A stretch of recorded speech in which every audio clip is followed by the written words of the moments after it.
prazer tê-los aqui no nosso encontro da ECAD, que se realiza todo ano no mês de outubro. Hoje, esse ano, foi assim, o final do mês, mas para a gente não perder a tradição de realizá-lo sempre ao final de outubro, para que as pessoas já possam ter mais ou menos essa data agendada. Eu vou passar a palavra para o Fábio, que ele vai explicar uma modificação no formato da ECAD nesse ano. E eu queria dizer que vocês são muito bem-vindos aqui. A gente espera poder realizar mais eventos da ECAD ou do próprio mundo, aqui no IFIX. Então, nós temos hoje como palestrante o professor Carlos Alenci, e o Fábio vai apresentar não apenas um grupo, como o palestrante para vocês. Só bom dia a todos novamente. Para isso, sejam todos bem-vindos. Tenho certeza que hoje vai ser um dia bem produtivo. Como a Clara disse, estamos na 4ª edição do Encontro Carioca de Direito dos Animais. A primeira edição foi em 2009. E nós, de lá para cá, pensamos em adotar um outro formato para o evento. Existem alguns eventos sobre ética animal, direitos dos animais acontecendo no país, em lugares diferentes, todos eles com um formato bem similar, um formato de seminário, congresso, mesa diferente, tema diferente, palestrantes diferentes. E a gente vinha sentindo uma necessidade de ter um espaço para aprofundar a discussão. E desta maneira modificamos a estrutura do ECAD para que então não tenha mais 3, 4 mesas, 6, 10 palestrantes, seguido de um pequeno debate. Temos agora então um outro formato. E a ideia é que a gente permaneça assim nos anos para frente. Temos um conferencista, que é o professor Carlos Alenci, um dos maiores especialistas, das maiores autoridades no tema. O conferencista, então, faz 2 conferências macro e das exposições segue um debate. Então, o propósito do ECAD é que a gente possa discutir, que a gente possa debater após a fala do expositor, que a gente tenha um espaço mais alargado para a discussão e assim aprofundar o tema. A princípio, pensamos que algumas pessoas poderiam funcionar como problematizadoras da temática, logo na sequência da exposição, para fomentar, então, e iniciar a discussão. E assim, resolveu-se, então, que seriam a professora Rita Paixão, a professora Clara, o professor Daniel e eu próprio. Mas é só uma fala inicial para depois expandir. É muito bom, assim, realizar o Encontro Carioca de Direitos dos Animais aqui no IFIX. O Centro de Direitos Animais hoje um grupo de pesquisa de caráter interinstitucional, interdisciplinar, transdisciplinar. Quem tiver interesse pode consultar o site. Quem quiser participar das pesquisas, das reuniões também, é um centro aberto. Nós temos esta atividade anual, sempre marcada para o mês de outubro. As informações estão no site. Em breve nós vamos lançar uma revista eletrônica sobre ética animal, ética ambiental, que vai ficar armazenada neste site. Então, convido a todos a consultar. Cumprimento todo mundo, alunos, os pós-graduandos do PPG Bios, o professor Fernando, nos honra com a presença aqui do FIX, diretor, e os demais professores que estão presentes. E passo então a palavra ao professor Daniel, que vai fazer aí uma apresentação ligeira do professor Trapaneci. Agradecendo mais uma vez o professor Trapaneci, vem do Rio Grande do Sul para cá, especialmente para o evento. Bom dia a todos.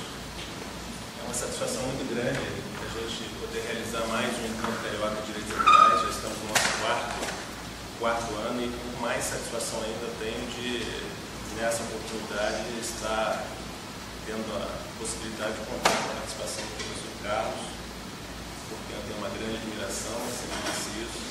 É realmente, como o Fábio colocou, uma das referências na área no Brasil. O professor Carlos é filósofo, tem formação em filosofia, é doutor em filosofia, é pesquisador vinculado ao Oxford Center for Animal Ethics e autor de uma obra que eu considero muito importante, também referencial, que é Ética e Animais, um guia para a argumentação filosófica, editada pela editora da PUC do Rio Grande do Sul. E é uma obra muito interessante e que, enfim, convoca a todos para terem acesso, lerem, que vale muito a pena. Então é com esse enorme prazer que eu passo a palavra para o professor Carlos para nos brindar aí com a apresentação. Obrigado, Daniel. Carlos, só uma coisa. Se alguém está precisando de papel para anotação, não tem muito, mas eu vou passar aqui, vou destacar e como a professora Clara disse, tem caneta. Bom dia a todos.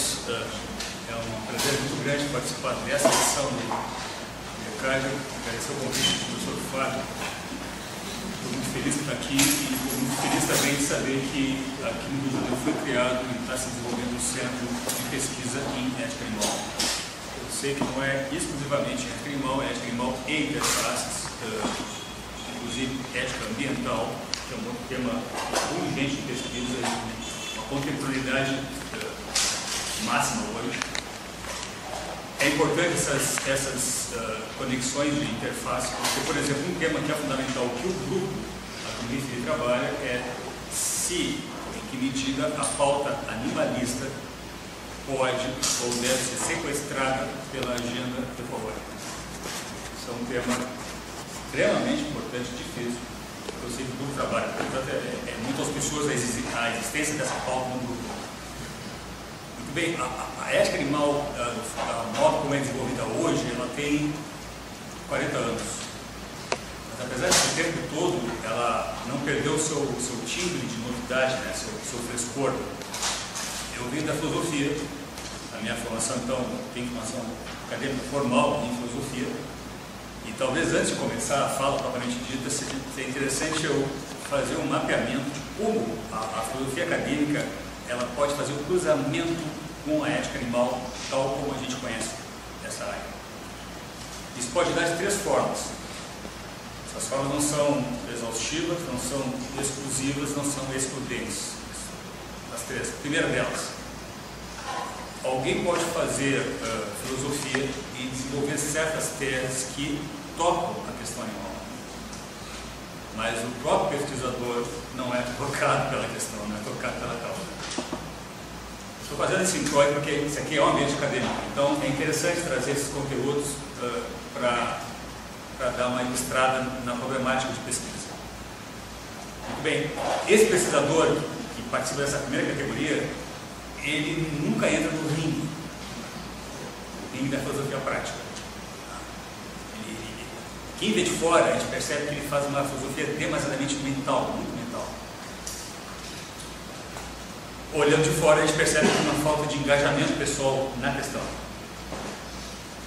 Muito bem, há casos extremos, que isso acontece em qualquer área da academia, que o sujeito pretende fazer um exercício de erudição a qualquer preço, que perde a conexão com o seu lugar e com o seu momento. Isso também acontece com a ética animal. Há uma segunda categoria de trabalho, de pesquisa, que é quando o sujeito se propõe a fazer literatura ativista. O que ele faz para isso? Ele vai se apropriar, vai pegar argumentos filosóficos daqui ou dali, vai se apropriar de uma fraseologia de um pensador ou de outro, ele vai tomar alguma ideia avulsa, esparsa de um escritor ou de outro. Muito bem. Qual é o problema nessa segunda categoria? Ele vai varrer para baixo do tapete tudo que a reflexão filosófica procede desconforto para que ele quer defender a própria causa. Tudo que for desinteressante para o ponto que ele está defendendo enquanto ativista, ele vai simplesmente negligenciar. Então ele não vai enfrentar problemas filosóficos, propriamente dito, ele vai contorná-los. Segunda categoria, literatura ativista. com pinceladas filosóficas, com certos conteúdos filosóficos inseridos nele. Há uma terceira categoria, que é que eu tento me inserir, que é fazer filosofia ativista. Nesse caso, a gente é obrigado a transitar, a caminhar sobre uma linha tênue que separa aonde a filosofia acaba e onde começa a vida. Esse é o problema. A gente toma a ética como um alicate para apertar setores da realidade. No nosso caso, no meu caso, a realidade da opressão animal. O desafio aqui é fazer uma filosofia bélica no sentido de enfrentamento, sem ser emocionada. Porque a filosofia emocionada há grande risco de perder o controle do discurso, parando o discurso, o controle da predicação dele. Quem se situa nessa terceira categoria geralmente se caracteriza por perder a paciência com certos cacoetes acadêmicos. Né? Qual cacoete? Um cacoete da verborragia e um cacoete, aquela demonstração gratuita de erudição, né, de inteligência, que perde a conexão com o próprio tema. Filosofia concreta, real, tal como ele é. Então, dito isso, a minha ideia hoje, a minha fala propriamente dita, eu vou tentar evitar repetições de coisas que eu já escrevi em outros lugares. Eu vou também evitar tratar de assuntos que outros já trataram com bastante propriedade. Eu, como se diz, não vou tentar arrombar portas que já estão abertas. Eu vou apresentar a versão parcial de um projeto de pesquisa, portanto está em andamento, portanto está longe de ter a sua conclusão, tem resultado. O meu enfoque aqui, também como em outras abordagens minhas, outras fases, vai ser geográfico e não um foco histórico. E para isso eu tentei eliminar o máximo qualquer gordura retórica que o tema possa aceitar. Como eu considero o tópico de extrema importância, eu vou me permitir ler para não deixar escapar nenhum ponto importante. Bem, agora eu começo propriamente o tema da fala, que se titula "O que tem de errado mesmo em matar animais se isso não envolver nem dor nem sofrimento?" Ponto 1, problema. De um modo geral, as diferentes correntes da ética animal e os filósofos da libertação animal compartilham, no mínimo, as seguintes teses. Morrer e ou sofrer é algo que importa aos animais e isso deve fazer uma diferença ética para nós. Ponto 2. Animais têm algum tipo de status moral. Há uma diferença moral entre rasgar uma almofada por prazer e cortar um rato por prazer. Entre guardar uma boneca numa gaveta e manter um rato dentro de uma caixa. Ponto 3. A partir disso, temos obrigações morais, ou negativas ou positivas, em relação a eles, que implicam ou não em direitos. Ou, uma terceira bifurcação é, animais possuem direitos morais que implicam obrigações negativas ou positivas. Então, isso dá para dizer que é a área compartilhada, a área ética compartilhada pela defesa animal do ponto de vista da filosofia. Essa comunicação se ocupará particularmente com a primeira dessas teses, embora tenha desdobramentos a respeito das outras três. Ela se ocupará com o que pode ser chamado de uma filosofia animalista do matar. A ideia de que animais devem ser poupados de um sofrimento que possa ser evitado não é considerada excêntrica nem polêmica para o senso comum contemporâneo. De fato, esse parece ser o menos heterodoxo dos princípios morais que se possa conceber hoje. Por essa razão, a maior parte do que é ventilado no debate a respeito da ética do tratamento dos animais gira em torno da dor e do sofrimento que nós, humanos, infligimos a eles por razões não suficientemente justificadas. A fundamentação das obrigações morais concernentes ao bem-estar, entretanto, é tecnicamente distinta da fundamentação das obrigações concernentes à continuação da vida. Essa distinção filosófica implica uma consequência ideológica importante dentro do movimento de defesa animal. Ela simplesmente separa, de um lado, a corrente bem-estarista ou reformista e, de outro, a via abolicionista ou a dos direitos dos animais. A diferença crucial entre ambas é de que o bem-estarismo, ao contrário do abolicionismo, não acredita que a morte seja contrária aos interesses do animal que morre, ou, pelo menos, que esse interesse não é suficientemente forte. O caso da pecuária é paradigmático.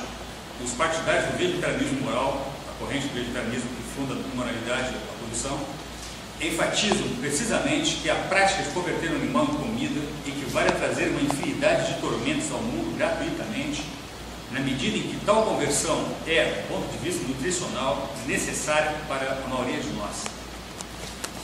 Nesse processo, não apenas as etapas que antecedem ao abate, isso é, confinamento, manejo, marcação, transporte, castração e outros, mas o próprio processo de matar um animal geralmente também traz a dor à vítima.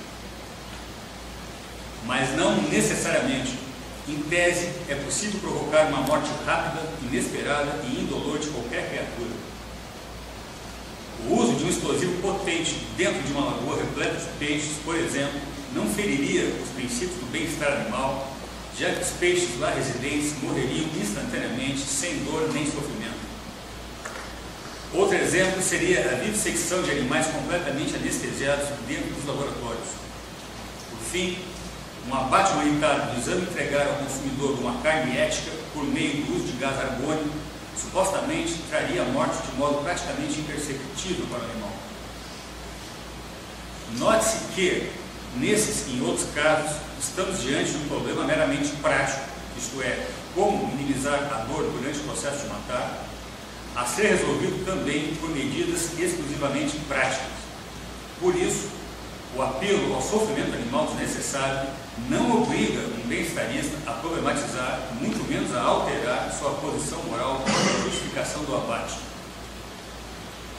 Frente a essa problemática fática de se encontrar soluções técnicas para dissolver problemas morais, os partidários da ética animal e do movimento de libertação animal se veriam constrangidos a passar de uma ética da dor para uma ética do matar. O desafio, em suma, seria contra-argumentar com aquele que não vê problema moral algum em matar o animal se a sua morte for indolor e sem angústia.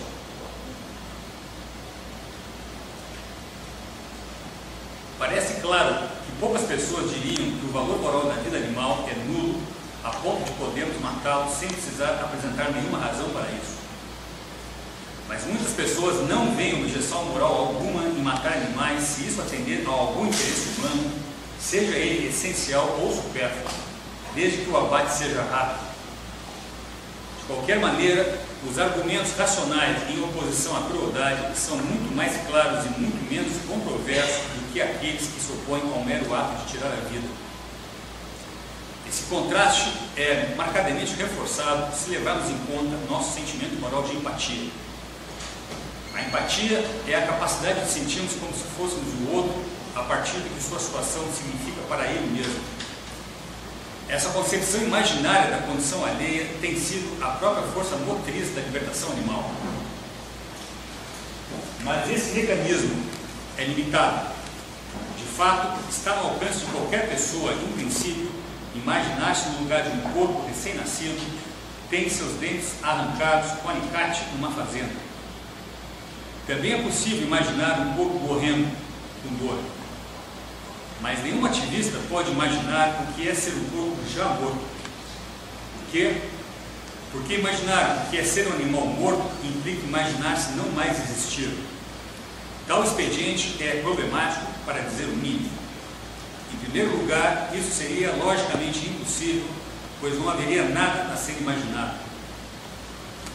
Em segundo, imaginar a própria morte seria psicologicamente possível, se Freud estiver correto, porque nosso inconsciente simplesmente não crê nela.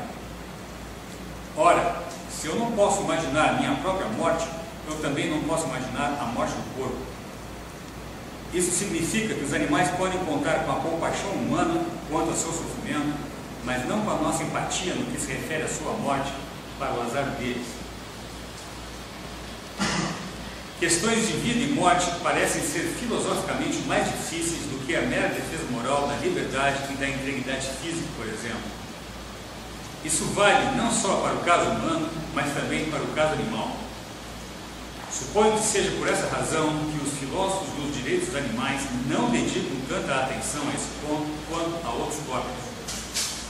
Autores das obras de ética ou direito animal adotam uma abordagem exclusivamente reativa a respeito do erro de matar ou do direito à vida. Ou seja, de forma defensiva, se analisam os argumentos de que não é errado matar animais a fim de mostrar suas inconsistências.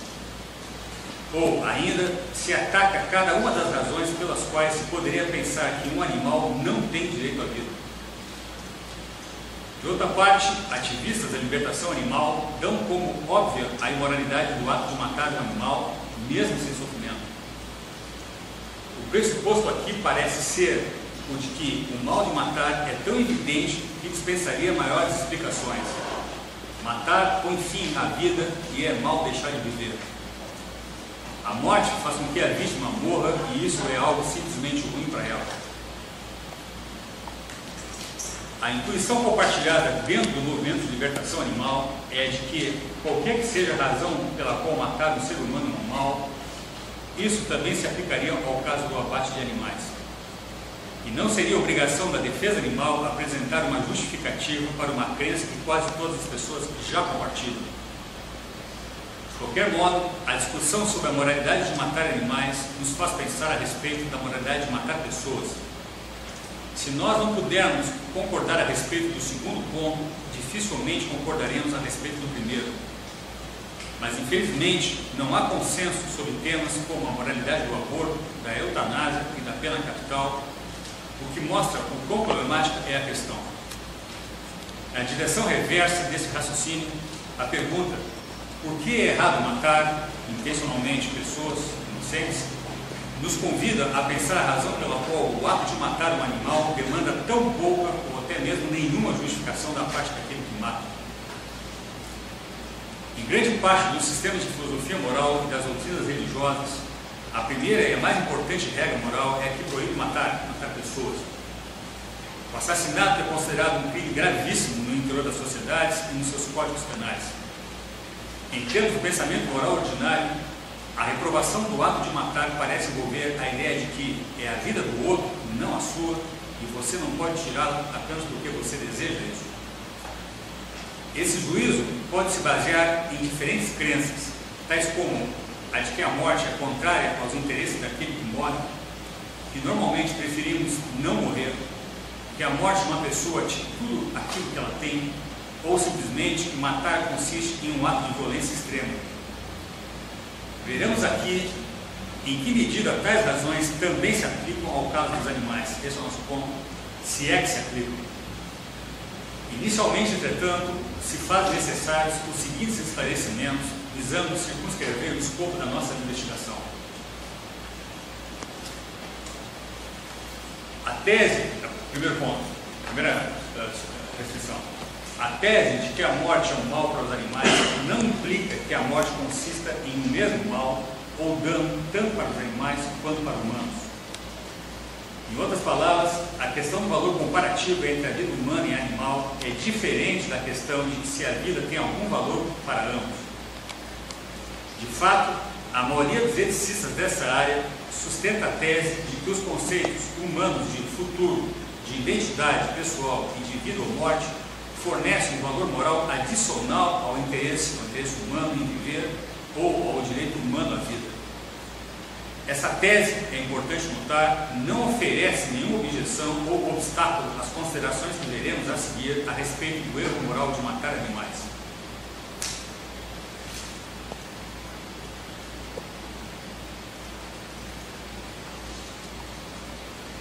Segundo ponto, depois dessa comunicação, em cada ocorrência do termo animal, aqui eu estou evitando animais não humanos, que fique subentendido que ele vem acompanhado pelos quantificadores, todos, muitos ou alguns.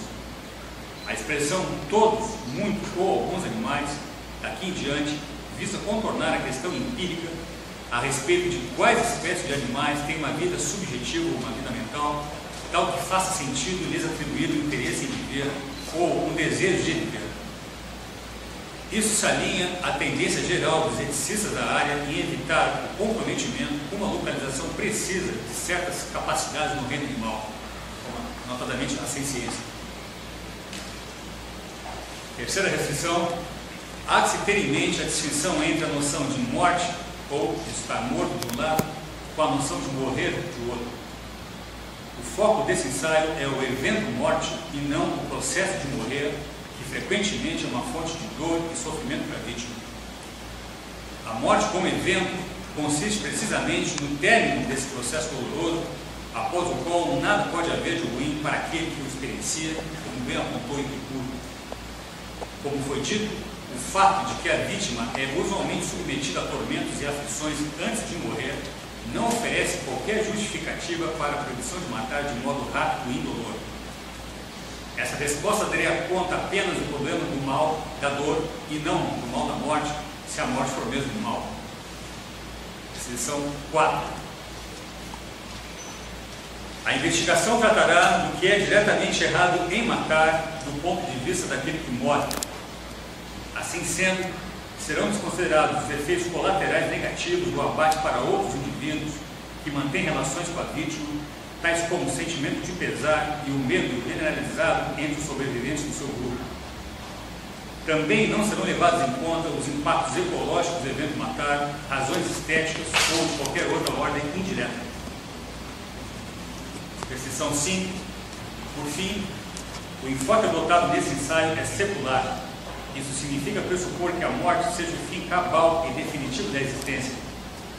Afasta-se assim a hipótese de qualquer tipo de sobrevivência da consciência humano-animal no pós-mortem. Isso significa também desconsiderar a ideia de que a vida é concedida por um Deus que, como em um empréstimo, retém a sua propriedade, o que nos impediria de dispormos dela, da vida, como bem entendermos. Por essa razão ainda, não se lançará mão das expressões a vida é sagrada ou a sacralidade da vida, utilizadas tradicionalmente em contextos teológicos ao longo da história. Da mesma forma, serão aqui desconsideradas as abordagens místicas ou espiritualistas para a questão da morte. De resto, a estratégia persuasiva desse ensaio é minimalista. Sob uma inspiração intelectual de pretensão ativista, que é a que eu pretendo assumir aqui, trato de buscar fundamentar uma proibição prima facie de matar animais sem pedir que o interlocutor abandone as principais diferenças comumente aceitas entre humanos e animais. De qualquer modo, o discurso de defesa animal deve evitar depender de informações muito recentes ou sofisticadas a respeito do mundo animal, a ponto da maioria das pessoas a ignorarem, ou de tamanha complexidade científica que permita a sua manipulação retórica mal intencionada por quem quer que seja. Então, agora, caracterizar exatamente a posição que a gente se contrapõe, a posição que vai ser tentado o assalto a respeito.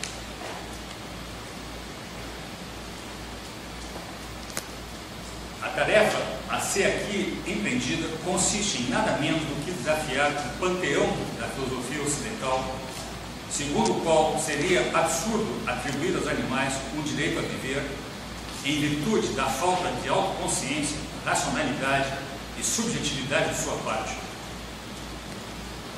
Uma das respostas dos pensadores da tradição à ideia, que para os animalistas é óbvio, de que estar vivo é algo valioso do ponto de vista do próprio animal, seria lembrar que os animais são criaturas não reflexivas.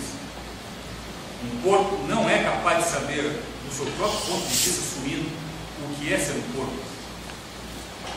Outra via de resposta consistiria em apontar que um porco não é capaz de temer algo ou tentar escapar de algo, nesse nosso caso a morte, do qual ele também não tem nem pode ter conceito algum.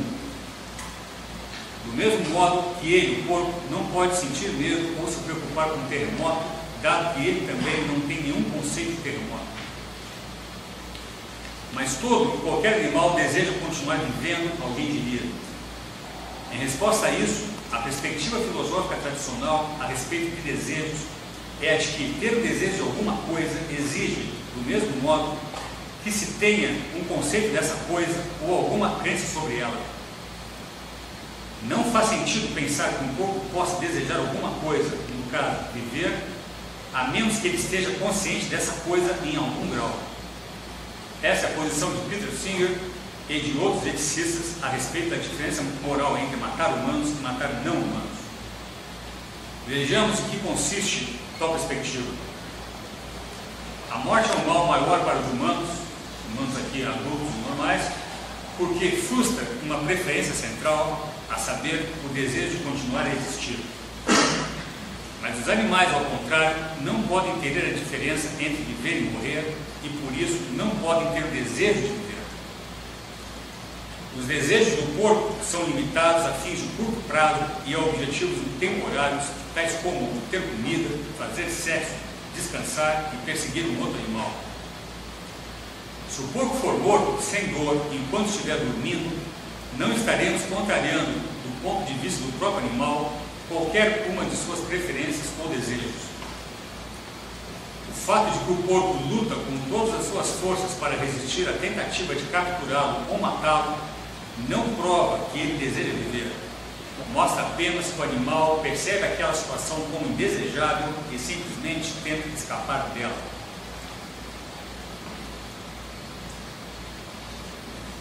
Outra versão da posição filosófica que se pretende aqui atacar foi expressa por Ruth Sigman.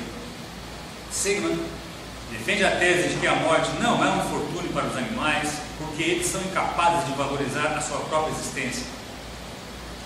É verdade que eles manifestam um pavor quando suas vidas são ameaçadas, mas esse apego cego à vida não nos autoriza a afirmar que os animais querem viver ou que não querem morrer. Para tanto, segundo ela, os animais deveriam entender a morte à luz do seu significado potencialmente trágico, ou seja, como uma condição que encerra permanentemente um futuro possível e que deixa para trás um mundo no qual não mais se participa como um ser consciente ou como agente. Segundo ela, esse não é o caso. Animais não são capazes de apreciar a natureza radical e singular da transição da vida para a morte. Animais não são capazes de compreender o significado da ideia de que X é uma razão para viver. Para que a morte fosse um infortúnio para os animais, na opinião de Sigmund, eles deveriam conceber os conceitos de possibilidades futuras de longo prazo, de vida como objeto de valor, de aniquilação da consciência ou da agência e de tragédia, que não é o caso. O objetivo desse ensaio é tentar derrubar essa posição. Assim, passarei agora a analisar as possíveis respostas a quem disseste o seguinte: parece-me que a morte equivale a algum tipo de perda irreparável, já que ainda não sabemos criar vida ex nihilo, tampouco dominamos a técnica da ressuscitação. Mas qual o problema ético, mesmo, em encerrar a existência do animal? Por que a morte é algo mau para a criatura que morre? Por que apenas encurtar o seu tempo de vida, apressar sua saída deste mundo, constitui um erro moral? O que se perde afinal na morte, perda essa que seja moralmente significativa? Esse é o nosso tópico. Okay? Iniciaremos nosso percurso imaginando um caso concreto.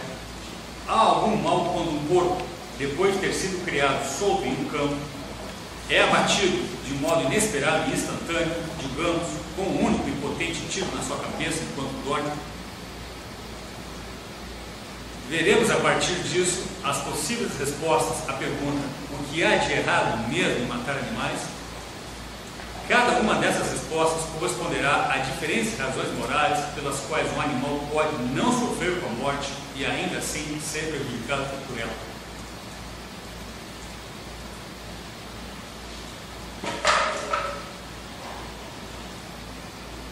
Razão número 1. Matar um porco, aquele porco é moralmente errado, porque isso seria inconsistente levar em conta o sofrimento dele, sem valorizar também o fato de ele estar simplesmente vivo. Em que pese a moralidade do ato de matar ser teoricamente distinta da moralidade de causar sofrimento, parece bastante estranho que o bem-estar de um animal seja moralmente importante, mas não o mero fato de ele estar vivo. A partir E agora eu começo a atacar a posição anteriormente caracterizada, dando um catálogo de razões que eu suponho sejam plausíveis, analisando a força lógica e retórica de cada uma dessas razões.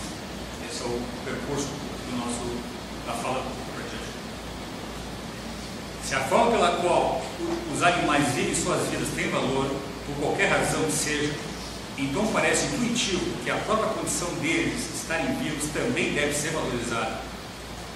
Esse ponto já se encontra indicado no livro que inaugurou as reflexões contemporâneas em ética animal, intitulado Animais, Homens e Morais, de 1971, de Rosalind Godlovic. Godlovic observa nesse texto que seguem-se absurdos se sustentarmos que o sofrimento animal deve ser evitado, mas negando-se que a vida animal tem valor. Parece um fato inevitável que todas as criaturas sencientes sofram, em maior ou menor grau, em alguns momentos de suas vidas. O sofrimento é aceito como concomitante à vida e, como tal, é considerado algo que vale a pena ser tolerado, exceto talvez quando o sofrimento é extremamente severo e prolongado. Mas é considerado que vale a pena ser tolerado em virtude de que é um valor alocado no viver. Esse texto aqui de 71 foi o que deu o pontapé de partida na ética animal no formato contemporâneo, não no antigo e no medieval, mas no contemporâneo.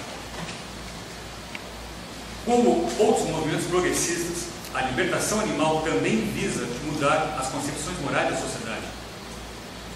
Tendo em vista esse fim, uma defesa do direito animal à vida teria muito a ganhar partindo das intuições morais que a maioria das pessoas já acolhe.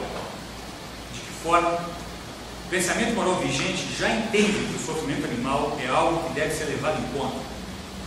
Sobre a ótica do senso comum, infligir sofrimento desnecessário ao animal constitui um mal. Isso pode ser traduzido na tese de que os animais têm o direito a não sofrer gratuitamente. Mas, esse é o ponto, um direito moral à vida seria apenas uma parte desse direito a não sofrer, uma vez que estar vivo é condição necessária para se viver uma vida livre de sofrimento. A ética animal restaria apenas pôr à vista essa implicação lógica e desvelar esse nexo.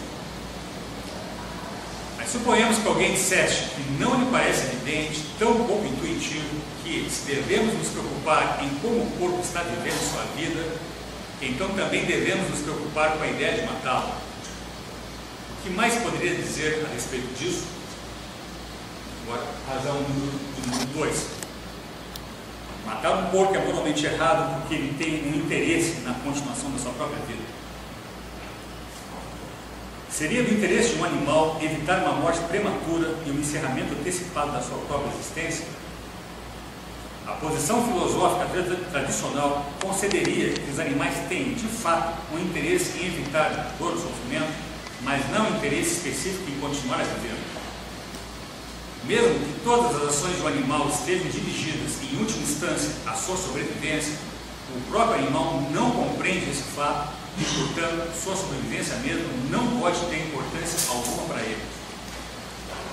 A ideia aqui seria de que, para se ter um interesse na própria vida, seria necessária uma consciência da própria existência, a ponto de fazer o indivíduo desejar continuar vivo ou se preocupar com a própria morte. Os animais carecem disso, segundo a objeção. O primeiro ponto a ser anotado nessa questão já foi mencionado antes. Se é verdade que os animais têm interesse por tudo aquilo que lhes traz prazer e bem-estar, então eles também têm interesse em permanecer vivos, já que é isso uma pré-condição para a satisfação de qualquer outros possíveis interesses. O interesse pela vida, nesse enquadramento, consiste no interesse indireto. Se é do interesse, o interesse primário do corpo, viver bem alimentado, então é do seu interesse, o interesse derivado, estar vivo, na medida que estar vivo é condição de possibilidade para se estar bem alimentado. Em resposta àqueles que acham estranho atribuir interesses aos animais, pensando que o termo interesses deve se referir apenas àquilo que seja de preocupação de uma criatura, a libertação animal pediria apenas que se acompanhasse o seguinte raciocínio. É um dado de realidade que as vidas dos animais podem, do ponto de vista deles mesmos, ir pior ou pior. Logo que, 2, podemos dizer que é do interesse de cada animal que sua vida vá melhor do que pior para ele. O uso do termo interesse por parte do discurso de defesa animal pode provocar um certo estranhamento na sua audiência. Mas um animal não pode ter qualquer interesse em algo, no caso sua vida, a menos que ele possa mostrar que compreende isso, ou que estime a sua importância, ou que saiba o que deve ser feito a respeito disso? Não, pois seguindo as notas de Tom Regan e Saponsis, há 2 sentidos possíveis quando se diz que alguém tem interesse em algo. Primeiro, ou alguém está interessado em algo, ou 2, algo é do interesse de alguém. A partir dessa distinção conceitual, podemos conceber que sim, interessar-se se refere àquelas coisas nas quais o indivíduo está de fato interessado, e isso envolve gostos, desejos e preferências, ou ao contrário, aquelas coisas que ele desgosta, quer evitar ou prefere não ter. Interessar-se requer uma compreensão daquilo que é do interesse.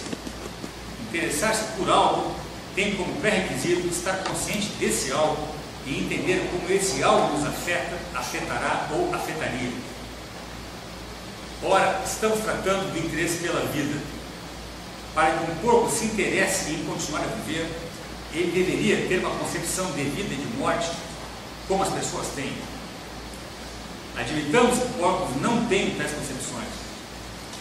O argumento animalista aqui é o de que não é necessário que um corpo ou qualquer outro animal se interesse conscientemente em viver para que isso seja do seu interesse. Alguém, nesse momento, ainda poderia insistir, dizendo: mas como é possível ter interesse em algo do qual se é ignorante a respeito? Não há qualquer absurdo epistêmico aí.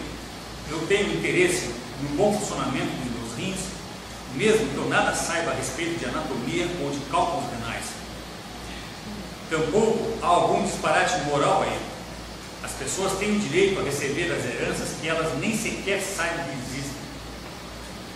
Um bebê que nasce cego não valoriza a visão, mas ele tem o direito ao tratamento oftalmológico na medida em que usar os olhos é do seu interesse. Crianças são incapazes de valorizar intelectualmente a vida, mas, mesmo assim, classificamos o infanticídio como um delito grave.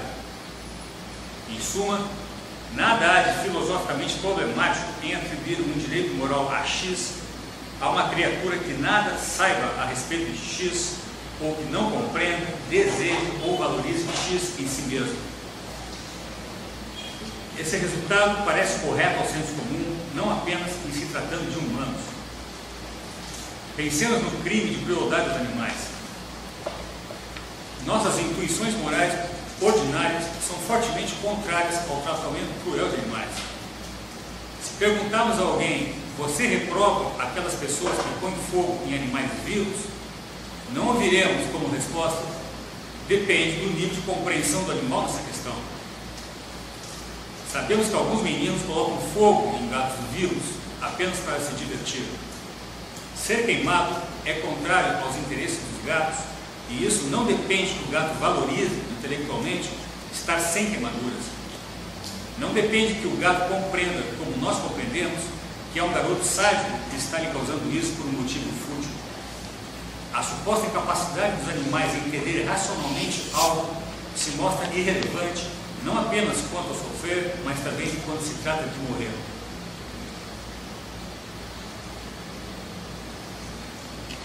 Edward Johnson oferece uma abordagem desse naipe através do conceito de interesses teleológicos. A racionalidade humana, diz ele, faz com que conceitualizemos as coisas que dizem respeito aos nossos interesses, mas nem todas as criaturas são conceitualmente orientadas. Aliás, não é a racionalidade que faz com que tenhamos um interesse básico na nossa própria sobrevivência. Do mesmo modo, o interesse dos animais em viver não exige a conceitualização de morte ou de morrer, da autoconsciência ou do desejo de continuar vivo. O corpo não precisa estar consciente de que está vivo do mesmo modo como nós estamos, a fim de que seja do seu interesse viver sua vida suína. Estar vivo é pura e simplesmente o interesse tanto de animais quanto de humanos, e não é preciso que ambos concebam isso como pré-requisito. Johnson, assim, inverte a conexão lógica usual. Viver é do interesse dos animais e é devido a isso que eles demonstram preferir continuar vivos e não ao contrário.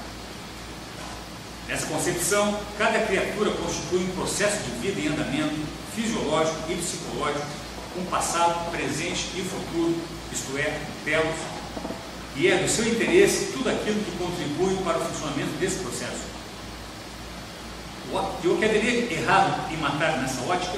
Matar consiste em um mal moral porque, precisamente, frustra e interrompe o funcionamento de tal processo. A seguinte passagem esclarece o ponto do autor a esse respeito, o ponto de Johnson. Embora assumamos que animais não tenham conceito de morte, eles geralmente tendem a ter fortes aversões a atos que conduzem a esse resultado, ou teriam, se eles soubessem mais a respeito disso. Um caçador ou um pescador lhe dirá que os animais aprendem rapidamente sobre esse tipo de coisa e desenvolvem aversões extremamente fortes. Um cão pode não saber que a câmara de gás o mataria, mas se ele testemunhasse cães vivos entrando nela e cães mortos saindo dela, ele logo adquiriria uma forte preferência por não entrar na câmara. Ele pode não ter nenhum conceito de eu, de futuro ou de morte, mas ele tem ou teria uma forte preferência contra qualquer tipo de coisa que conduza à sua morte, e isso é o que conta de acordo com esse esquema. Poderia ser objetado que um animal não compreende o resultado do processo, ao passo que os humanos, sim. Os animais formam suas versões apenas na ignorância ou por instinto. Entretanto, isso não muda nada. Quaisquer que possam ser as razões para as nossas preferências básicas, seja instinto, conhecimento superior ou algo mais, são as nossas preferências básicas que contam. Se considerarmos que nossos interesses são definidos por nossas preferências, o máximo que podemos dizer é que, se humanos têm interesse em continuar vivos, então, pelo menos, também o tem a maioria dos animais humanos. Essa é a razão 2, partimos para a razão 3 agora. Matar um porco é moralmente errado porque ele valoriza sua vida por si mesmo. Alguém, pensando sobre a resposta anterior, poderia insistir que, para o porco ter interesse em continuar a viver, ele deveria valorizar a sua própria vida, o que não é o caso.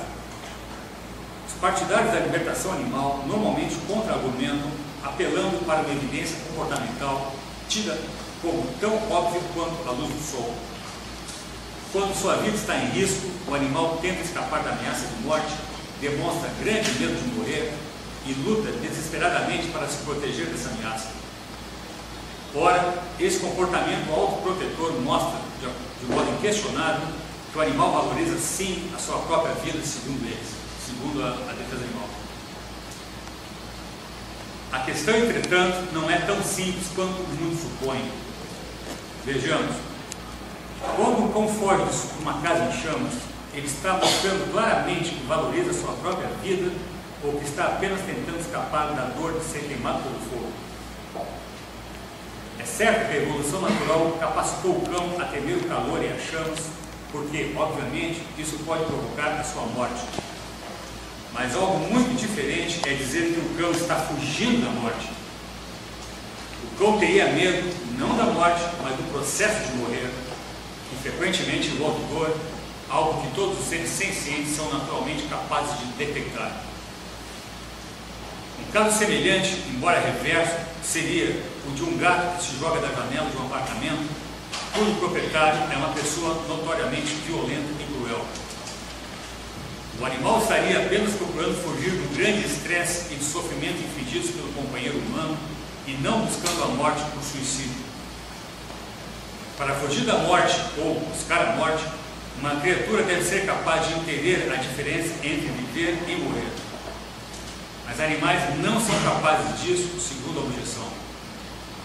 Por essa mesma razão, diriam alguns, os animais não enterram seus mortos. Richard Norman comenta: formular esse objetivo de preservar sua própria vida frente a um ataque requer um entendimento um tanto sofisticado. deve ser capaz de conceber sua própria não existência. Isso significa estar consciente de si mesmo, de uma perspectiva externa, por assim dizer, como um ser vivo, dentre outros, em um mundo que é independente de si mesmo. Isso exige uma compreensão desenvolvida de tempo, para além do passado imediato e do futuro imediato, de modo que se possa imaginar um tempo antes do próprio nascimento e um tempo depois da própria morte. Chama bastante a atenção que crianças levam muito tempo antes que elas possam mesmo começar a dar um sentido à ideia de que como era antes de eu nascer. Chegamos assim à tese que seria ratificada pela maioria dos filósofos morais. Primeiro, os animais não têm direito à vida, já que 2, não são capazes de sofrer a desgraça do infortúnio que constitui a morte, uma vez que 3, não são suficientemente conscientes ou inteligentes para valorizar a vida por si mesma.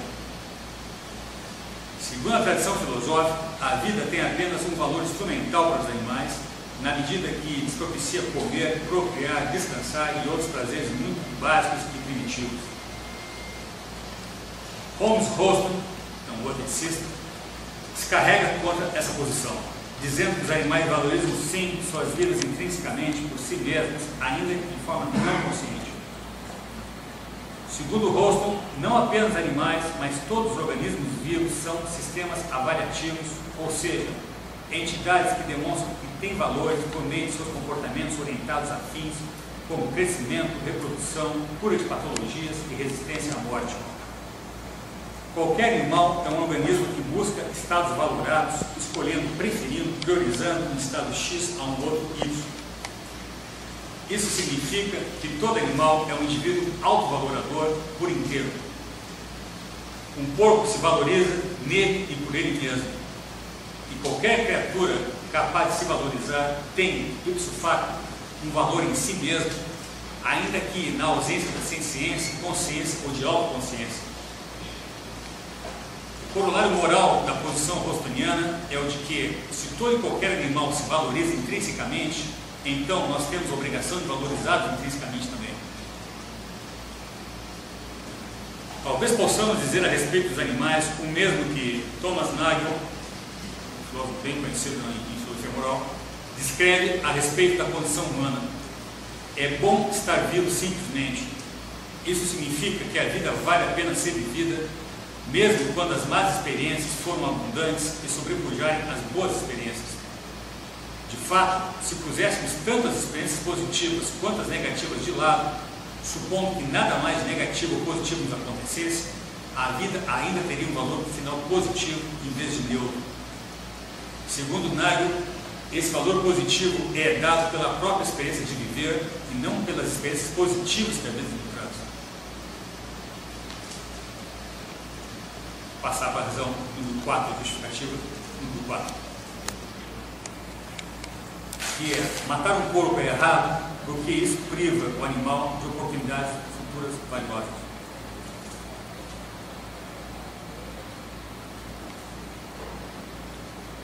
Quando um animal morre, ele perde o resto de sua vida, que, portanto, não será mais por ele vivida. Por que perder o resto da vida resultaria em mal? Porque isso significa a perda de oportunidades valiosas que o futuro traria para o indivíduo em questão. Essa justificativa foi defendida por Reagan, Pontes, David deGrasse e James Hastings.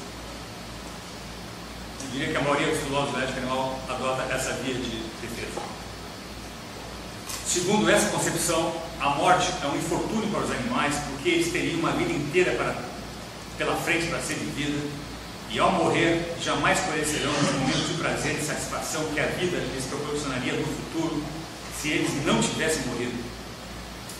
O contato com a sua prole, os relacionamentos sociais, as brincadeiras com os outros do grupo, as atividades físicas como correr, nadar, voar, confortos ambientais como se aquecer sob o sol, se refrescar com a brisa e prazeres da comida e do sexo. Em suma, o animal deixará de viver tudo aquilo que ele gosta e essa perda, supõe-se, é moralmente importante. Para fins de argumentação, pensemos no caso humano. Suponhamos que um rapaz jovem e saudável seja atingido por uma bala perdida e morra instantaneamente, sem saber o que o atingiu. Por que diríamos que a morte foi uma desgraça para o próprio jovem? O rapaz não experimentou nenhum medo de morrer, tampouco nenhuma frustração psicológica por não poder fazer o que planejou para a sua vida. Mas, de acordo com essa abordagem, o infortúnio de sua morte se deve ao fato de que ele jamais terá a chance de experienciar as alegrias que a vida lhe traria, e isso, pensamos nós, é algo muito triste e trágico. Qualquer criatura que fosse assassinada, digamos, inesperadamente e sem dor, dormindo, por exemplo, perderia o que a vida lhe teria proporcionado a ela. Com efeito, essa resposta, a de número 4, parece ser a que mais se alinha com as intuições morais do senso comum voltadas a esse tema.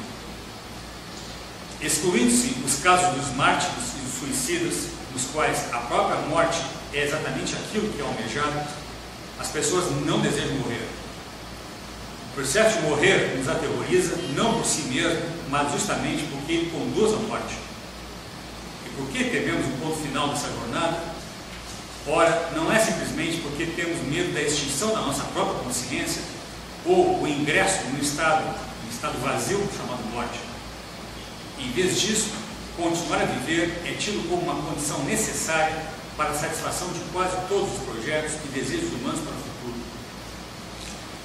A razão pela qual tememos imensamente a morte é que continuar a existir é um pressuposto para a realização de tais desejos, objetivos e projetos.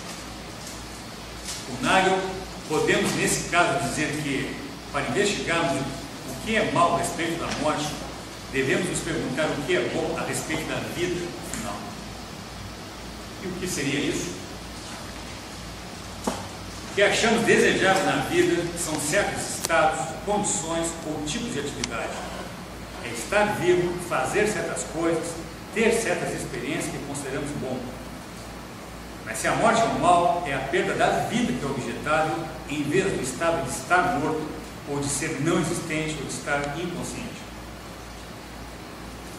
Como vemos, segundo essa abordagem, a morte constitui um determinado tipo de mal, o mal da privação. A morte priva alguém de algo, precisamente o resto de sua própria vida. Não se trata, portanto, de privá-lo positivamente de algo propriamente dito. O que exatamente se perde de valor com a perda da vida? Se perde o futuro, supondo que ter o futuro é geralmente algo bom. Bom, a expressão perder o seu futuro poderia suscitar alguém a dizer o seguinte: dado que o futuro ainda não existe, o que haveria para ser perdido afinal? A esse respeito, Mark Rowlands observa que há 3 sentidos para a noção de ter um futuro. Em um sentido mínimo de futuro, podemos dizer que uma pedra ou um relógio existirá em um tempo T+1, além do tempo presente T. Mas não é esse o sentido de futuro quando dizemos que a morte é um mal. Um assassino não tira o meu futuro do mesmo sentido que um ladrão rouba o meu relógio. Há também um sentido fraco de futuro, segundo o qual desejos envolvem o futuro, mas não um conceito de futuro. Aqui, estados mentais, isto é, desejos, objetivos e projetos, estão orientados a um futuro T+1, na medida em que, para que tais desejos sejam realizados, a criatura deve persistir para além do tempo presente T, a fim de que possa providenciar sua realização. Desejos podem ser satisfeitos ou insatisfeitos, objetivos e projetos podem ser realizados ou frustrados, e tudo isso leva tempo para acontecer. Note-se que isso não envolve nem exige um conceito de futuro, tanto quanto o meu desejo agora por um pedaço de pizza também não exige que eu tenha esse conceito. Os animais e os bebês humanos, inclusive, se situam exatamente nesse caso, no sentido que eles agem no presente com a perspectiva de obter satisfação futura. Pergunta Reagan a propósito: quando, por exemplo, lobos correm por muitas horas, estou citando aqui então Reagan, e possivelmente mesmo por dias, em uma dada direção, então, após chegar a um dado lugar, param e esperam a tempo de um rebanho enorme de renas aparecer, Nós não podemos, com parcimônia, descrever e explicar o comportamento dos lobos em termos de sentido deles e possibilidades futuras. Mas ainda há uma terceira acepção de futuro, uma acepção forte de futuro. Há estados mentais que envolvem explicitamente o conceito de futuro. Neste caso, o indivíduo deve ter a habilidade de pensar sobre o seu futuro, isso é, representá-lo em termos filosóficos. Isso significa que ele orienta ou organiza seu comportamento e disciplina ou direciona os seus desejos com base em uma determinada concepção de futuro em particular. Isso é o que se passa por nós humanos quando, por exemplo, uma pessoa deseja se graduar em uma faculdade e orienta seu comportamento tendo como fim a obtenção do diploma universitário. Segundo Rollins, quanto mais alguém investe no seu futuro, organizando ou orientando sua vida, mais terá a perder ao morrer. Por isso, normalmente, mas não necessariamente, não sempre, os humanos perdem mais com a morte do que os animais, na medida que os primeiros estão mais fortemente ligados a seu próprio futuro. A tese é de que uma criatura que tem um futuro no sentido forte tem mais a perder com a morte do que uma criatura que tem um futuro no sentido fraco. Voltemos agora à nossa questão central. Por que matar um animal é errado, segundo essa concepção? Rollins responde: agarrar-se a um futuro, mesmo nesse sentido fraco, é indiscutivelmente um interesse vital de um animal, porque se esse interesse for frustrado, então todos os outros interesses serão automaticamente frustrados também. O animal pode ter investido menos no seu futuro, na comparação com os humanos, mas, em perdendo seu futuro, ele ainda acaba perdendo todas as oportunidades para a satisfação daquilo que o futuro traria. Podemos ver que, em contraste com a resposta número 3, a abordagem número 4 toma o valor da vida como meramente instrumental. Continuar a viver é importante não pelo fato de que é bom estar vivo simplesmente, ou porque a vida tem valor por si mesma. Continuar a viver tem valor porque justamente possibilita ao indivíduo ter aquilo que lhe é valioso: experiências, emoções, atividades, relacionamentos e projetos. O dano que a morte provoca, portanto, é indireto, na medida que consiste na perda de todo o valor que a existência como meio pode conter. Uma consequência normativa dessa concepção seria a de legitimar o abate de qualquer animal cuja vida futura, presumivelmente, venha a trazer momentos mais miseráveis do que agradáveis a ele. Se aquilo que aguarda o corpo é apenas uma vida repleta de martírio e sofrimento ininterruptos, teríamos uma justificativa moral para matá-lo. A chamada boa morte significaria precisamente a libertação definitiva dessa vida trágica, e há que se notar que o mesmo não se aplica automaticamente à situação humana. Para animais que vivem uma vida de miséria ininterrupta, a morte pode não ser o mal, mas humanos podem viver miseravelmente e ainda assim desejar continuar vivendo a fim de satisfazer algum projeto de vida, como o de se tornar um mártir de uma causa importante. A abordagem da privação de oportunidades, no entanto, dá margem a objeções filosóficas mais sofisticadas.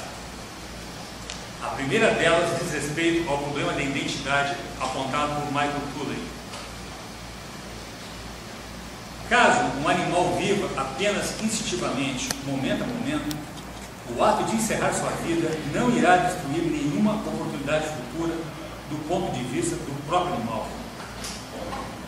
Não basta que ele tenha oportunidades futuras a serem vividas. Tais oportunidades devem pertencer a um mesmo sujeito contínuo de consciência, um mesmo eu que continua no tempo. É importante observar que não se trata aqui apenas de um sujeito contínuo de uma vida biológica. Para que oportunidades futuras pertençam ao mesmo sujeito contínuo de consciência, segundo o argumento, é necessário que tal sujeito tenha, em algum momento da sua vida, o conceito de si mesmo como um eu que continua. Caso não ocorra essa unificação dos sujeitos de consciência em diferentes tempos, estaremos diante simplesmente de uma série contínua de novos eus. Alguém poderia dizer então que é bastante duvidoso que um porco tenha esse conceito de si mesmo como sujeito contínuo. Afinal, a capacidade de pensar sobre seus próprios estados mentais não é algo que costumamos atribuir aos animais, pelo menos a maioria deles. A questão a que chegamos agora é a seguinte: para que a morte do porco constitua um mal para ele, é necessário que o animal tenha mesmo uma capacidade de abstração tal que consiga formar um conceito de si mesmo como um indivíduo que perdura no tempo, que persiste ao longo da vida? Ou, como especula Aaron Simmons, bastaria uma mera conectividade psicológica entre os eus do passado e do futuro? Em outras palavras, para que a morte cause um mal ao porco, já não seria suficiente que o animal seja capaz de unificar o seu passado e o seu futuro dentro da sua mente suína? Voltaremos a esse ponto crucial na próxima sessão, mas por enquanto vale mencionar que Reagan sustenta precisamente isso, que os animais têm essa identidade unificada ao longo do tempo, não apenas biológica, mas também psicológica. Ele diz assim: Fido, meu cão, será o mesmo cão amanhã e assim por diante, rumo a um futuro indefinido, tanto quanto ele é hoje. Uma segunda objeção associada à concepção do mal moral da privação é a de que, para que as oportunidades futuras tenham algum valor para o porco, esse animal deveria ser capaz de se preocupar com elas, o que não seria o caso. A ideia por trás disso tem a mesma inspiração epicurista. Uma vez que aqueles que já morreram não estão mais existindo para sentir qualquer privação, nenhum mal pode resultar da morte para eles. Uma resposta ao argumento epicurista consiste em notar, acompanhando os pontos, que sofrer uma perda sem ter consciência disso não é uma afirmação contraditória. Com efeito, isso acontece corriqueiramente em nossas vidas. Vejamos dois exemplos em que é possível um indivíduo ser prejudicado com algo com o qual ele não se preocupa. Ao pagar uma conta, posso me enganar com um troco e entregar, sem saber, uma nota de valor maior que a devida, que, obviamente, vai constituir uma perda pessoal. Outro exemplo: um advogado inescrupuloso se apropria de uma herança de um parente meu rico, do qual eu nunca ouvi falar, herança esta que chegaria às minhas mãos caso não houvesse essa interferência. Tendo sido impedido de ter as satisfações que seriam possibilitadas pela herança que eu deixei de receber, é correto dizer que eu fui lesado nessa ação, mesmo que eu nunca venha a saber disso, nem sinta a falta do dinheiro que eu não recebi. Em suma, algo me prejudica, no caso minha morte, sempre que isso me impede de desfrutar coisas que eu teria desfrutado se isso não acontecesse. Portanto, em resposta à objeção anterior, diríamos que o porco sofrerá sim uma grande perda ao ser morto, mesmo que ele não seja capaz de saber que foi impedido ou do que foi impedido de desfrutar na vida. Mesmo que ele não tenha uma compreensão das possibilidades por ele perdidas. Mesmo que ele não sinta que deixou de aproveitar na vida depois de morto. Passa agora a quinta razão. Matar o porco é moralmente errado porque se trata de uma criatura consciente de si mesma.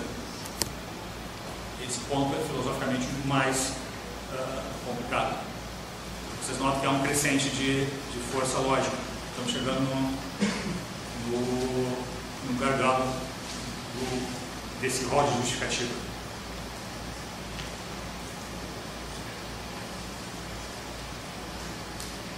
Analisaremos agora a hipótese da autoconsciência da vítima como uma razão moral suficiente para não matá-lo. Conforme a tradição filosófica, apenas criaturas com crenças, pensamentos e intenções podem ser prejudicadas com a morte. Vamos assumir por hora essa perspectiva tradicional e admitir aqui que a tese de que será moralmente errado matar um indivíduo desde que ele tenha ou possa ter o desejo de continuar a viver. Ora, esse desejo de viver implica algumas coisas. Vimos antes que, segundo Tuley, ter o desejo de viver exige que se tenha o conceito de si mesmo como um sujeito contínuo de experiência. Isso envolve, então, 1. Ter o conceito de ser um sujeito de experiências. 2. Ter o conceito de uma coisa continuando a existir. 3. ser consciente de si mesmo como um sujeito contínuo de experiências.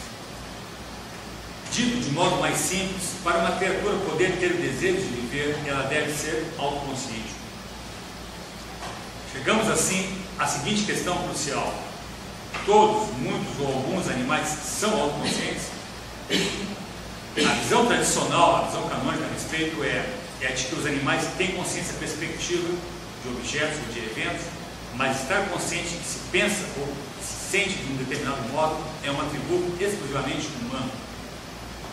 Ou seja, um corpo tem experiência sim, mas nenhuma ideia de si mesmo como sujeito dessas experiências. O olhar de vez antropocêntrico, o olhar canônico a propósito, tende a restringir excessivamente o termo consciência, dizendo que a consciência perspectiva não é nem mesmo um tipo de consciência. Entre os pesquisadores, entretanto, há um entendimento de que pelo menos os animais superiores mostram algum grau de autoconsciência. Dr. Griffith, que é um deles, né, ele escreve muito sobre isso, ele especula o seguinte: um animal não seria consciente dos membros do seu corpo ou do que o seu corpo inteiro está fazendo? Ele não sentiria seus dentes esmagando um alimento ou que esse alimento tem um bom sabor? Ele não teria consciência do tipo de terreno que está debaixo das suas patas? De que ele está fugindo de um predador ou de que outros animais estão fugindo de um predador? Em situações como essas, o animal não seria capaz de pensar que ele mesmo está comendo ou fugindo? Ele não seria consciente do seu próprio medo quando tenta fugir desesperadamente de um outro animal? David DeGrasse é um outro eticista que também defende que é mais razoável aceitar do que negar a tese de que muitos animais são autoconscientes se levarmos em conta a força acumulativa das implicações de certos conceitos e de considerações meramente empíricas. Para tanto, DeGrasse começa lembrando que a autoconsciência não consiste em um fenômeno simples. Não haveria apenas mas sim 4 tipos de autoconsciência. Primeira, autoconsciência corporal, que inclui a consciência do próprio corpo, isso é, de suas partes, da posição das partes do corpo, do seu movimento, da posição completa do corpo, ou seja, a própria percepção. 2, as sensações que informam o que está acontecendo com o corpo, como dores, coceiras, cócegas, fome, sede, calor, frio, etc. 3, a consciência da própria autonomia do animal na medida em que ele se move pelo mundo e age no mundo. Em outras palavras, trata-se da consciência do próprio corpo como algo diferente do resto do ambiente que o cerca e como algo sujeito ao seu próprio controle. Aliás, é precisamente devido a esse tipo de autoconsciência que o animal não come a si mesmo.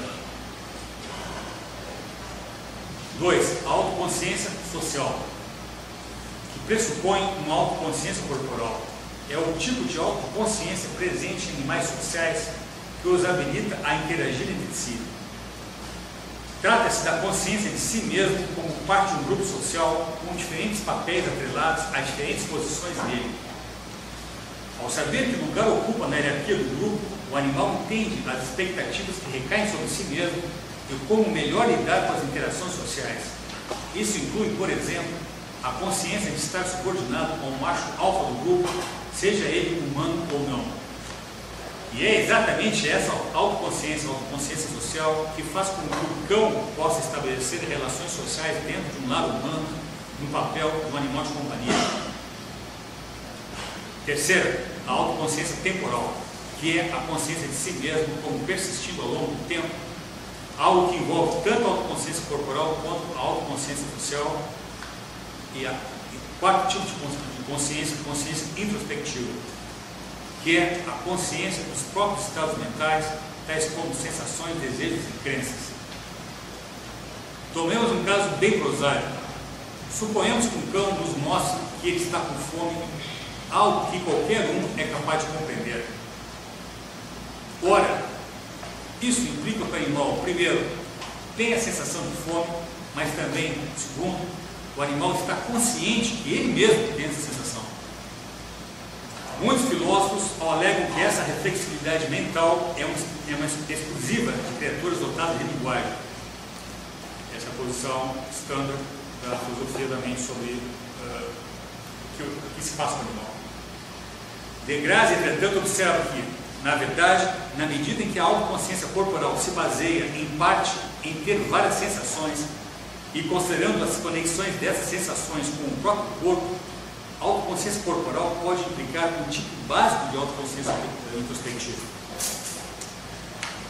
A fim de mostrarmos que os animais dispõem de tal autoconsciência em algum grau, não parece ser necessário submetê-los a testes cognitivos sofisticados, como o teste do espelho.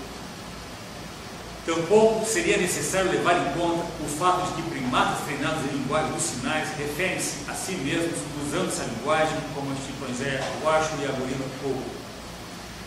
Nem revisar toda a extensa literatura a respeito da cognição animal. Bastaria aqui, para os propósitos da ética animal, considerar alguns fatos mais corriqueiros a respeito do comportamento animal, fatos esses bastante familiares e triviais a qualquer pessoa que conviva domesticamente com eles. Voltemos ao cão. Por que o animal dispara em direção à cozinha quando nos ouve pôr ração na sua tigela? Ora, porque ele quer comer. Até aqui nada de controverso. Mas, ao ouvir o ruído da comida, ele vai até lá não apenas porque ele quer comer, mas também porque ele acredita que indo lá ele será capaz de comer. É apenas a partir desse desejo e dessa crença que o animal, então, se dirige intencionalmente à cozinha para se alimentar. Note-se que tal perspectiva rivaliza frontalmente com a concepção comum em filosofia da mente, chamamos teoria da mente, segundo a qual estados mentais têm como objetos proposições ou sentenças. Crer em algo é crer com linguagem, pensar linguisticamente sobre algo. Nessa perspectiva, o cão, como qualquer outra criatura não linguística, não poderia conceber tais proposições, já que ele precisaria de conceitos como de comida, de comer ou de cozinha, o que não é o caso, segundo a crítica. Então, eu moro com um cão, sacudo o envelope de ração dele, ele desperta do que está acontecendo, vai até a tigela, se prepara para receber a comida. Segunda posição estranha em filosofia, ele não está querendo comer, e nem está com fome, e nem sabe que estando lá a tempo de me encontrar, terá comida. Porque ele teria que pensar isso usando um conceito. O conceito é mediado por linguagem. De Gresse acredita que talvez o cão tenha seus próprios conceitos de comida e de cozinha, que envolvam elementos dos nossos conceitos humanos, mesmo que articulados de uma forma diferente da nossa. A partir disso, os animais teriam proto-desejos e proto-crenças que, interagindo, produziriam ações proto-intencionais. Assim, os estados mentais caninos, embora não conceituais, teriam um conteúdo gerado a partir de generalizações das suas percepções. Ele diz: o próprio desejo do meu cão por comida vai selecionar instanciações relevantes de comida, exemplos de comida, como coisas apropriadas para ele comer, o cão comer, mesmo se não empregar o conceito universal de comida como algo que alimenta, que é o nosso conceito de comida.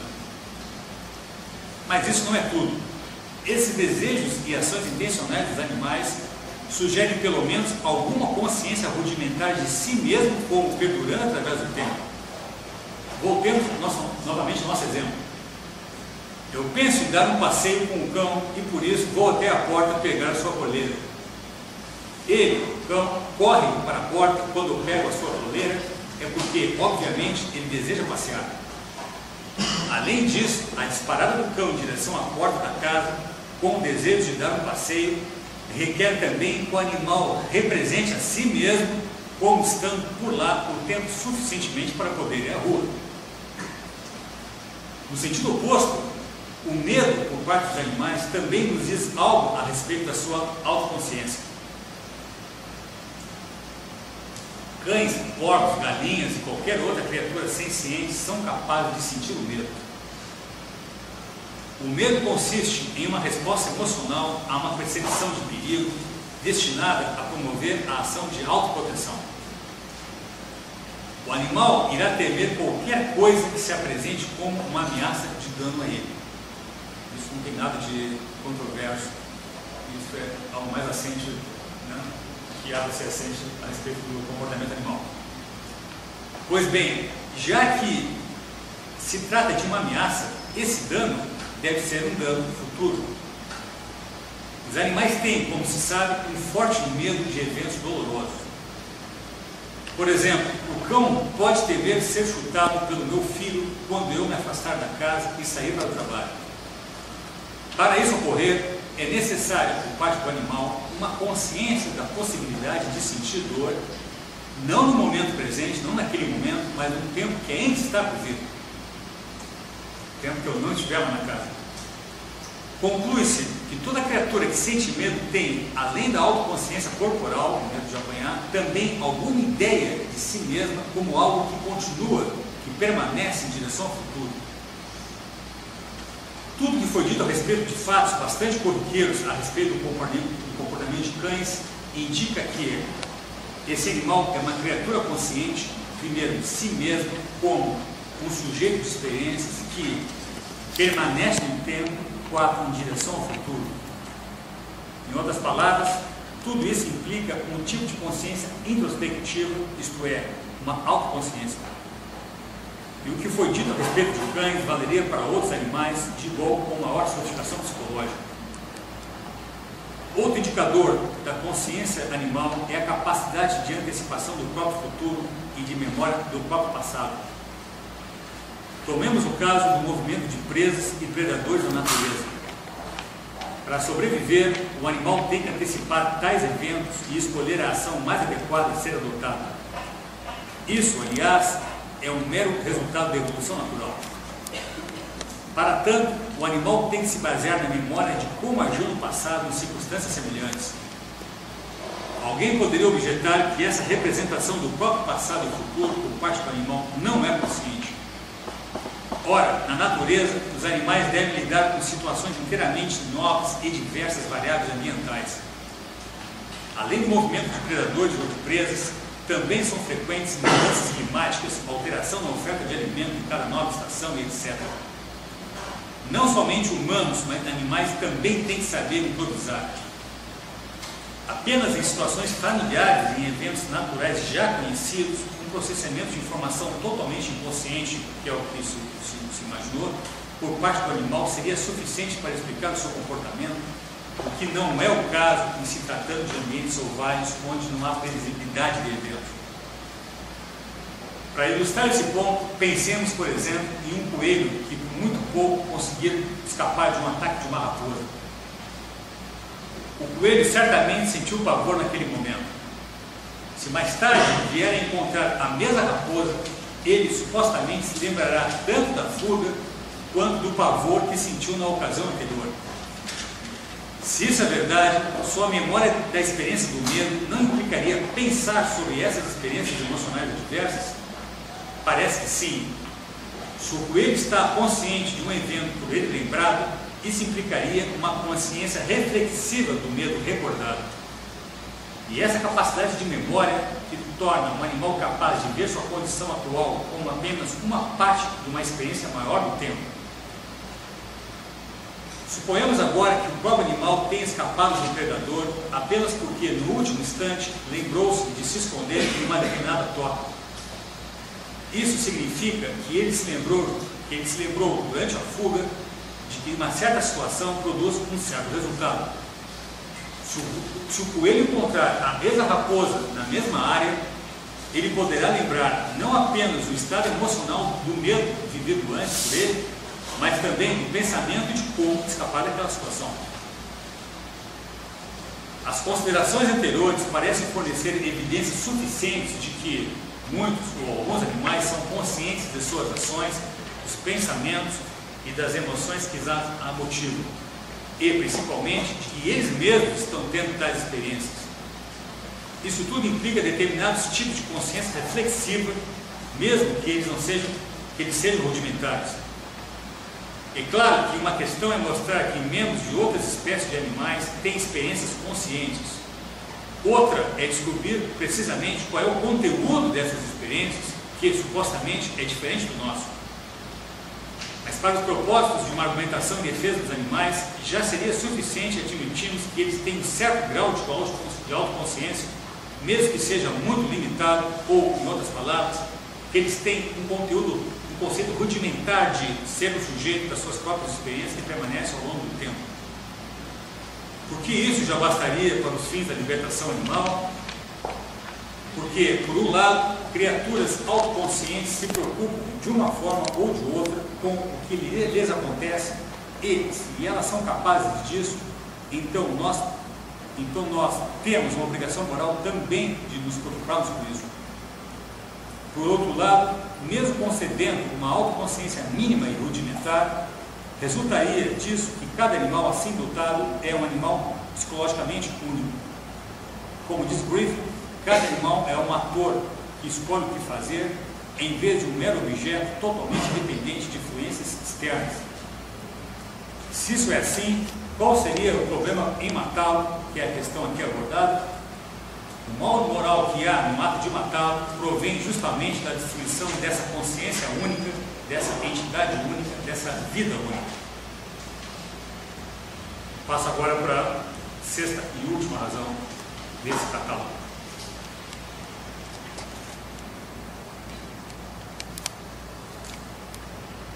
Matar um porco é mortalmente errado porque, ao violar o princípio de respeito pela vida, resulta de uma falha moral do caráter de quem o mata. A resposta número 6 desloca a ênfase moral do paciente, que é a própria vítima do animal, ou da ação de matar o animal, para o agente dessa ação, que deve ser guiado pelo princípio de respeito pela vida. Mas só dizer que devemos respeitar a vida do porco não basta. Por quê? Porque não basta para um princípio moral ter a forma de um princípio, de um axioma. Ele implica dois tipos de conteúdo, um axiológico e outro normativo. Devemos explicar o que da sua vida deve ser respeitado e qual a forma de exercitar tal respeito. É claro que há interpretações mais intuitivas da justificativa número 6. Uma delas é sustentar que cada animal tem sua própria vida para viver e não cabe a ninguém se apropriar dela. Afinal, é a vida dele e não podemos tirá-la apenas porque desejamos isso. Alguém também poderia argumentar que o ato de matar um porco seria moralmente errado na medida que constitui um ato de violência contra esse animal. Por definição, é violento, fisicamente violento, toda e qualquer ação que destrói aquilo a que se aplica. Portanto, tirar a vida de um porco é praticar violência e isso simplesmente é antiético. Mas como foi dito, a questão pode ser aprofundada. O que há em um ser vivo que mereça nosso respeito? Ora, o que caracteriza propriamente qualquer ser vivo é seu esforço ativo para retardar a sua trajetória rumo à morte, uma persistência obstinada em continuar a viver.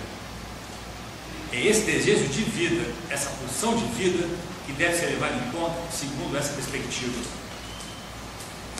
Citação: todos os animais, como todos os seres vivos, estão dispostos pela natureza herdária a permanecer na existência. Esse impulso de autopreservação, como qualquer outra propensão biológica, é algo que pode ser respeitado ou promovido ou negado e dificultado. Pode-se sustentar que, na medida em que alguma coisa é objeto de alguma demanda, ele é, justamente nessa medida, uma coisa de valor. Esse seria um modo de estabelecer pelo menos algum valor para cada vida animal, ainda que mínimo. Quanto ao conteúdo normativo do princípio, devemos evitar a morte necessária dos seres vivos.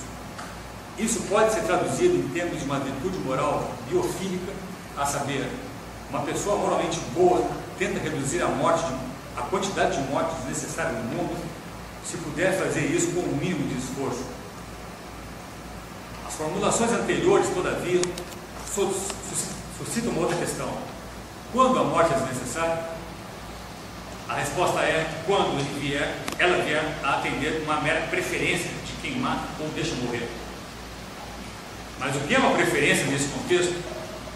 É um desejo ou uma vontade que pode ser atendida de uma forma alternativa, sem que se tenha que matar algum ser vivo. Assim, se eu posso me alimentar sem matar o porco, devo fazê-lo. Se posso me livrar da companhia de um mosquito sem matá-lo, também devo fazê-lo. Esse ponto 6 será justamente o nosso tópico à tarde. Esse é o tema da fala no período da tarde. E tem que ser desenvolvido com muito mais calma do que foi feito aqui. Então,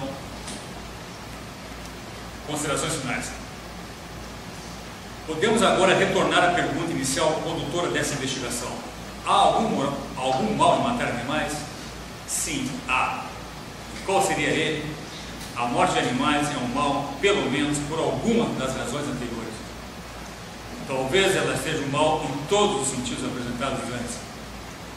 Há que se notar que, qualquer que seja esse resultado, há importantes implicações morais dele. Em primeiro lugar, ele se opõe de frente à orientação da corrente do bem-estar animal.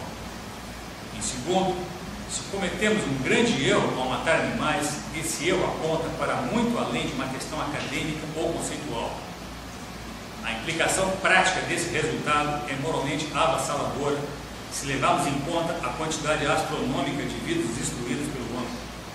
Estamos falando não de milhares nem de milhões, mas de bilhões de mortes por ano. A consequência moral desse resultado é a de que, em princípio, temos uma obrigação de não matar animais, obrigação essa que poderia ser sobrepujada em determinadas circunstâncias. Em quais circunstâncias, se é que há alguma, seria moralmente aceitável matar animais, é um tema que o outro sabe. De qualquer forma, se os animais têm, em princípio, um direito à vida, os casos de morte plenamente justificada parecem ser bastante restritos se a questão animal for levada a sério. Em termos estatísticos, no mundo contemporâneo, são raras as situações nas quais a morte de um porco seria necessária como único e inescapável meio para garantir a saúde de alguém ou a sobrevivência biológica de uma pessoa. Independentemente daquilo que um animal perde especificamente ao morrer, trata-se ainda de uma perda completa e irreversível. A plausibilidade filosófica de uma ou mais de uma das razões apresentadas anteriormente tornaria condenado, para citar apenas um caso, o ato de abater um animal visando atender às nossas preferências culinárias e dietéticas, matar para responder à mera predileção humana por um determinado sabor e paladar. Aquilo que se ganha por meio de garfos e facas não é suficientemente forte para justificar a magnitude de uma perda total e irreparável para nada menos do que 5.000 animais mortos por segundo no mundo.